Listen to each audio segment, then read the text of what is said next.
Gimana nih anak-anak cerdas? Masih semangat nggak menyimak materi peralatan pengolahan makanannya?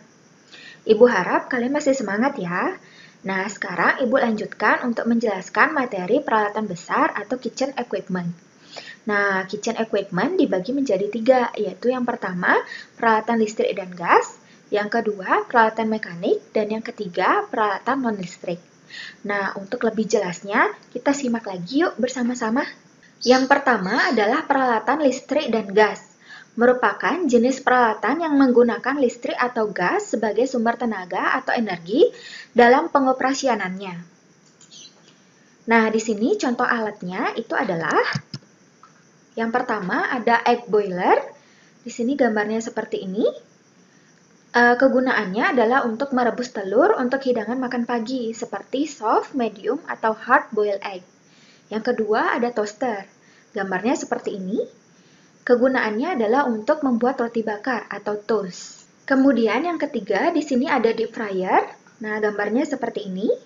Nah, deep fryer fungsinya untuk menggoreng kerupuk atau keripik, bisa juga menggoreng ayam, kemudian bisa juga untuk membuat french fries potatoes. Keempat, ada tilting frying pan. Ini gambarnya seperti ini.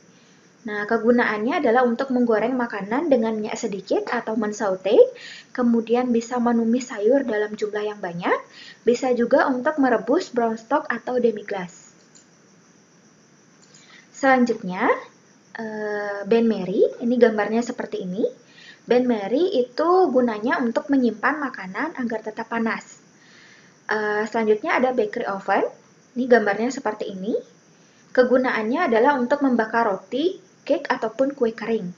Selanjutnya itu ada grill atau griller. Nah, ini gambarnya seperti ini. Kegunaannya yaitu untuk memanggang atau grilling daging ataupun unggas. Nah, biasanya untuk grill ataupun griller ini sumber apinya berasal dari bawah, ya. Kemudian selanjutnya ada stove dan oven. Nah, ini gambarnya seperti ini. Jadi dalam satu tempat atau dalam satu alat, ya. Kegunaannya di sini adalah tempat memasak makanan. Selanjutnya ada dough mixer. Ini gambarnya seperti ini. Dough mixer digunakan untuk mengaduk adonan roti atau kue dalam jumlah yang banyak. Selanjutnya ada meat grinder atau chopper. Ini gambarnya seperti ini. Digunakan untuk mencincang daging dalam jumlah yang banyak. Selanjutnya ada refrigerator. Gambarnya seperti ini. Nah, kegunaannya adalah untuk menyimpan makanan pada suhu dingin, biasanya 5-10 derajat Celcius. Kemudian selanjutnya ada freezer, gambarnya seperti ini. Nah, freezer digunakan untuk menyimpan makanan pada kondisi beku, biasanya pada suhu lebih dari minus 20 derajat Celcius. Yang terakhir ada salamander. Nah, gambarnya seperti ini. Salamander itu adalah kebalikan dari alat grill atau griller, ya. Jadi alat ini digunakan untuk memanggang makanan yang sumber apinya berasal dari atas. Nah, selain itu, kegunaannya adalah untuk melelehkan keju mozzarella, memberikan warna pada bagian atas makanan, dan juga untuk merenyahkan makanan pada bagian atasnya. Yang kedua adalah peralatan mekanik. Peralatan mekanik adalah peralatan dapur yang mempergunakan mesin sendiri sebagai sumber penghasil tenaga atau digerakkan secara manual. Nah, peralatan ini sudah jarang ya dipergunakan di dapur, tetapi ada juga yang masih atau dirubah menjadi bentuk digital. Nah, yang pertama contohnya seperti hard meat grinder, yang kedua noodle dough machine, dan yang ketiga adalah timbangan.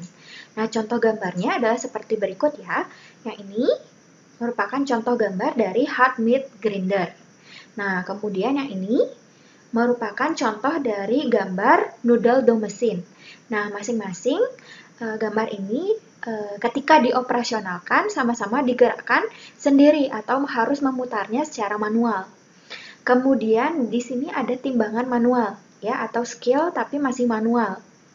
Kemudian di sini sudah ada scale digital atau timbangan digital. Yang ketiga adalah peralatan non-elektrik. Nah, peralatan ini tidak menggunakan listrik dan juga bukan mekanik. Nah, peralatan ini sebagian besar berbentuk meja kerja dan tempat kerja. Contohnya seperti working table atau station desk, sink, ataupun chopping block. Nah, contoh gambarnya seperti ini.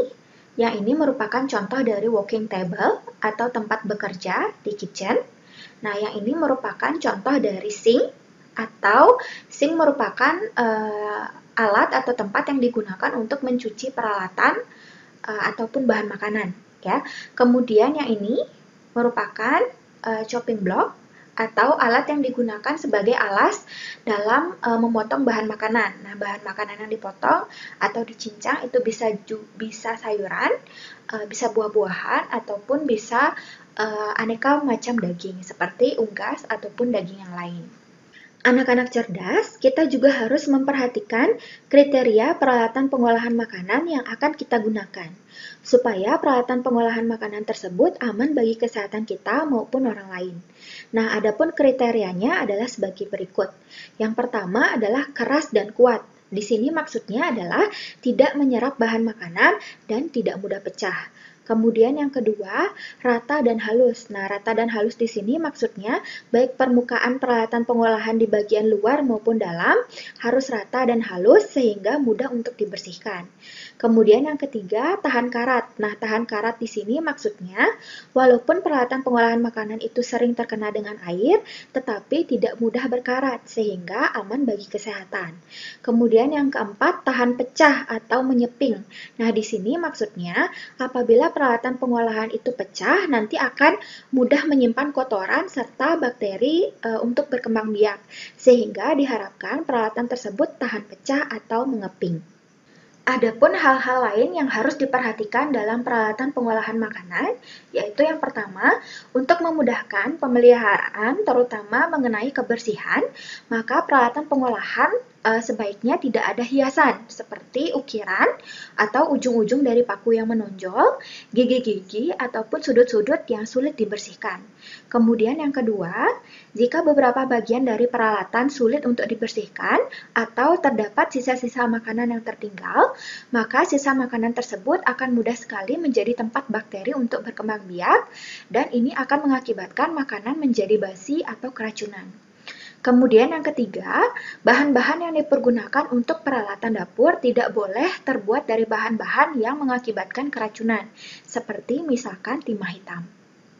Nah, anak-anak cerdas, Ibu harapkan kalian mempelajari materi pengolahan makanan ini dengan baik, karena pada mata pelajaran Boga Dasar itu akan banyak sekali istilah-istilah yang akan mempergunakan bahasa Inggris.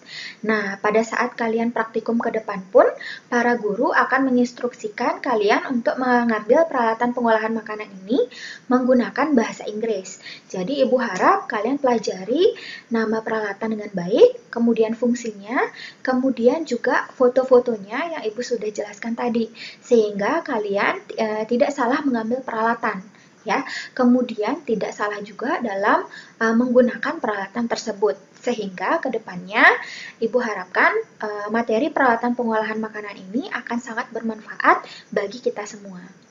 Nah, akhir kata Ibu haturkan para Santi. Om Santi Santi Santi Om. Sampai ketemu pada pembelajaran materi berikutnya.